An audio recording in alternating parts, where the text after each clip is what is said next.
One reflective thing that we can do upon our healing journey is looking at our own perceptions of others and seeing if our assumptions are very assuming when it comes into filling in the blanks of what we are unaware of another person's experience, which might be also a good reflective healing journey for our own inner experiences. So let's do an EFT tapping on our assumptions are very assuming. So taking full responsibility for our own well-being and repeating after me. Let's go with the flow and let's begin to tap. Even though my assumptions may be very assuming, there may be people in my life or a person that I might be casting judgments on, and I might not fully understand all of their experiences and what led them to be that way. But I'll assume that I do. And I deeply and completely love, honor, and accept myself, even though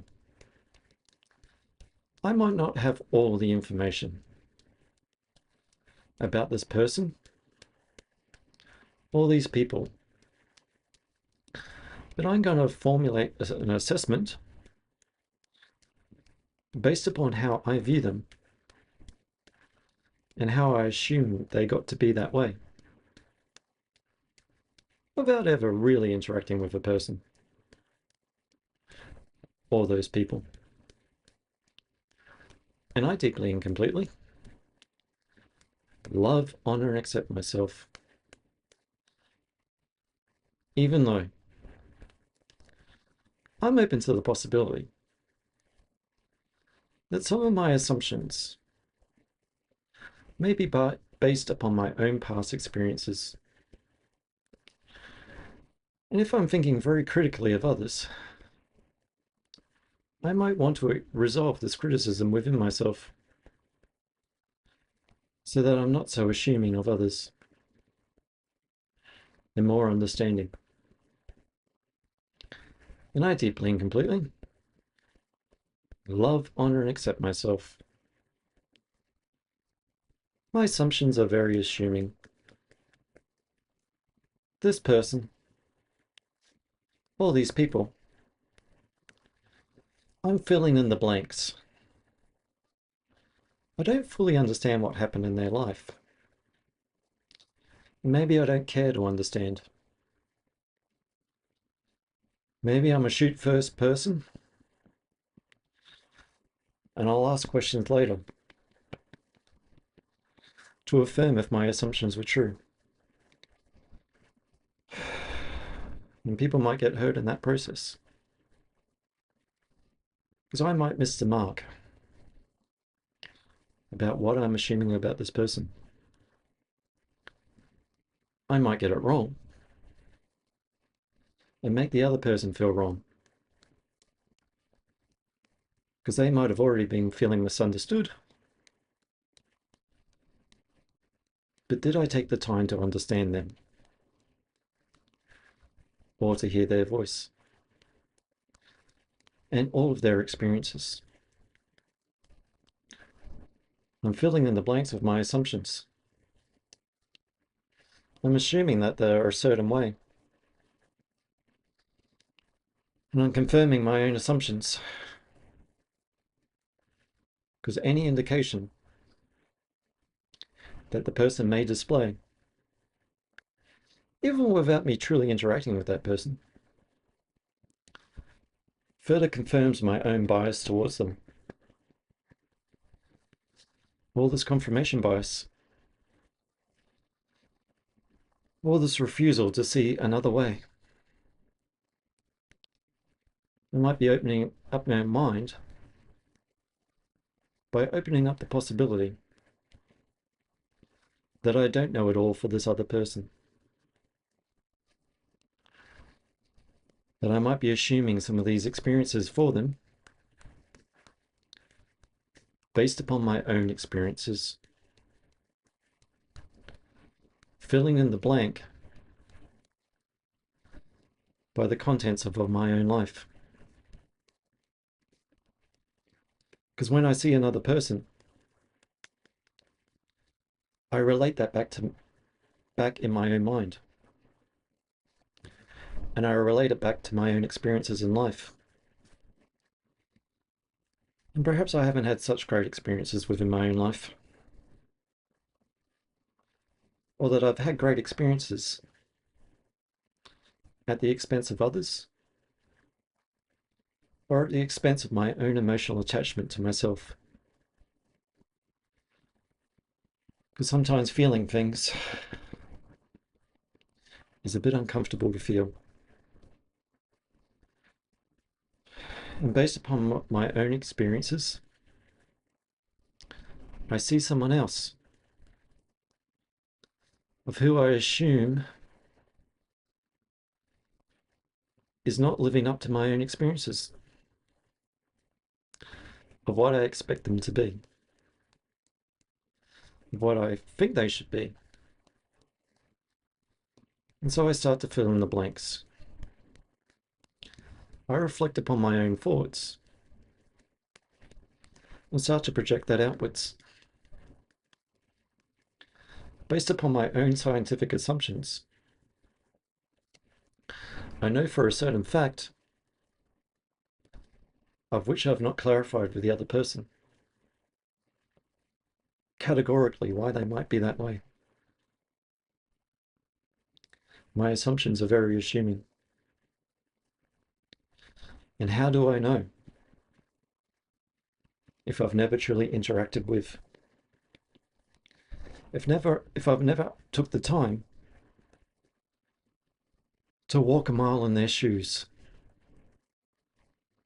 and hear their experiences in life as they go upon their journey through life? I've just assumed it. I've filled in the blank with my own experiences. I'm reflecting upon my own criticisms of others. It might be uncomfortable, but it might also be limiting myself to relationships where I do engage with people and not disengage them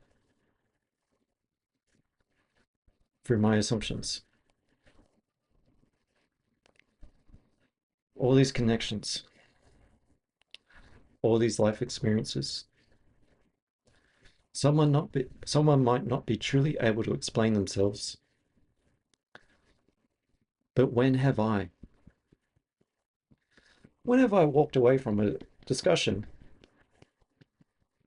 thinking I didn't explain all the facts, or forgot to tell someone something, and they might be filling in the blanks based upon their own experiences and their own assumptions of me? Who here can cast the first stone to cast those criticisms for others without first realizing those jagged rocks and those harsh words are held within my possession before I project that outwards? Am I perfect? And do I want others to be perfect so that I have some form of familiarity in the form of conformity, that if the person steps out of it, I'll assume the worst of them, rather than that they might be trying to live their life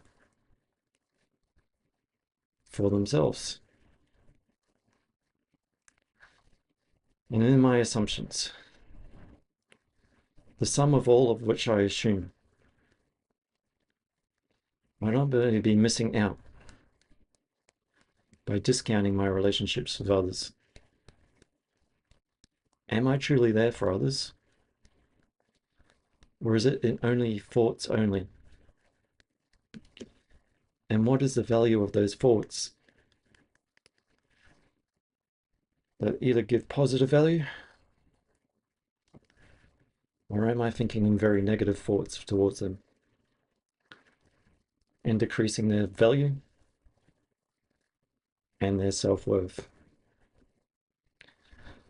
I'm reflecting upon this within myself. I'm giving some grace to other people that I might not know all the time. And even if I'm right, does it make it right within myself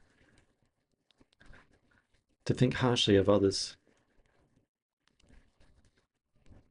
Because when does that become a comfortable pattern of behavior within myself, of predicting the worst for others, rather than trying to understand the worst of what happened in their life and trying to make things better within myself so I can make things better with other people in mind, body, and spirit. And taking a full breath in and out. So yes, it can be quite uncomfortable to know that sometimes our assumptions can be very assuming. It's like, even for me, that's worked in mental health for quite some time. I've seen a lot of behavioral patterns, and there are a lot of commonalities, but each person is their own individual person and have their own individual experiences. And a one-size-fits-all judgment doesn't actually work with all people, because not everyone categorically responds the same, be it diagnosis or even their life experiences. So giving people the grace to be themselves is also allowing the same opportunity for ourselves, because others might be viewing ourselves in that same critical view. So treating ourselves the way we want to treat others. So I'm Dion from Eflowtion Support Services. I offer EFT tapping one-on-one online. If you've gotten value out of this EFT tapping, don't forget to like, comment, and subscribe. And until the next video, I'm Dion from Eflowtion Support Services, and I'll catch you in the next one. Bye for now.